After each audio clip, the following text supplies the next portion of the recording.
පද්ධති වර්ග.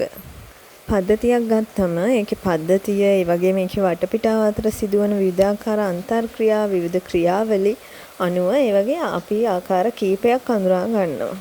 ඒවා තමයි විවෘත පද්ධති, සංවෘත පද්ධති, ඒ වගේම ඒකලිත පද්ධති. අපි බලමු මේවා වෙනස් වෙන්නේ කොහොමද කියලා.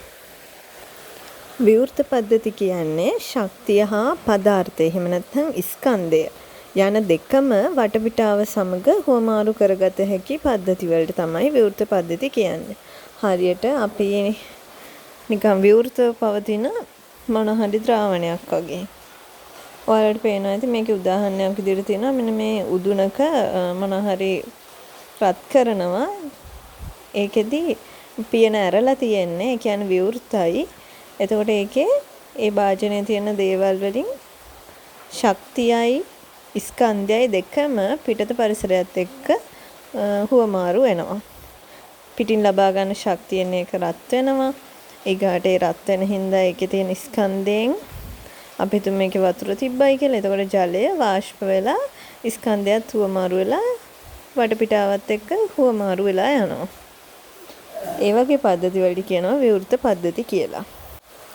ඊළඟට අපි බලමු සංවෘත පද්ධති. සංවෘත පද්ධති කියන්නේ මුද්‍රා තබලා තියෙන්නේ. කියන්නේ මොකක් ශක්තිය හුවමාරු වෙනවා. ශක්තිය විතරයි හුවමාරු වෙන්නේ පිටත පරිසරයත් එක්ක.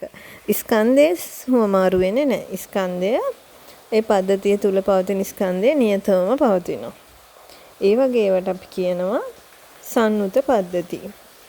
සංවෘත පද්ධතියකට උදාහරණයක් විදිහට ගන්න පුළුවන්. මෙන්න මේ විදිහට වහලා තියෙන උදුනක්. නිකන් රයිස් කුකර් එකක් වහලා ඒ වගේ. එතකොට ඒකේ තියෙන අර ද්‍රව්‍යවල ස්කන්ධය තියෙනව නියතව හාල් හරි ඒ ප්‍රමාණය ගත්තොත් හැබැයි ශක්තිය හුමාරු වෙනවා.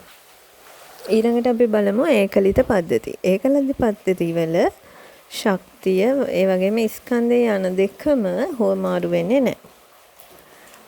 බාහිර පරිසරයත් එක්ක හුවමාරු වෙන්නේ නැහැ. හරියට මුද්‍රා තබලා ඒ කියන්නේ වහලා තියෙන උණු වතුර බෝතලයක් වගේ. එහෙම නැත්නම් මුද්‍රා තබන ලද පරිවාරක ද්‍රව්‍ය වලින් වටේට ආවරණය කරපු තර්මෝස් ෆ්ලාස්කුවක් වගේ. ඒ කියන්නේ ඒ පද්ධතියෙන් පිටතට ශක්තියවත් ස්කන්ධයවත් ගමන් කරන්නේ නැහැ. එතකොට මේ කියපු විවෘත පද්ධති වලට අපි කියනවා ඕපන් සිස්ටම් කියලා. ඊගාට සංවෘත පද්ධති වලට කියනවා ක්ලෝස් සිස්ටම් කියලා.